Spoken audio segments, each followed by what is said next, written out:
Đây, cái này là cái công tắc, còn cái này là cái công tắc của cái quạt.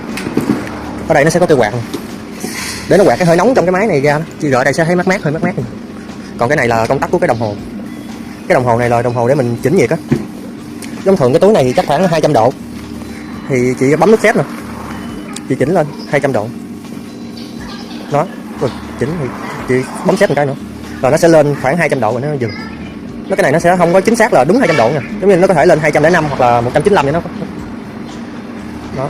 Thì cái túi này khoảng 200 độ. Nếu mà hàng 200 độ mà thấy nó không dính á thì mình tăng lên 220, 230. Nếu mà chị hàng chị thấy nó bị cháy túi á thì chị hạ nhiệt độ xuống, thì nó chỉ có gì thôi. Còn cái này là cái núm giận của băng tải, giống như mình thả liên tục mình giận cho nó nhanh.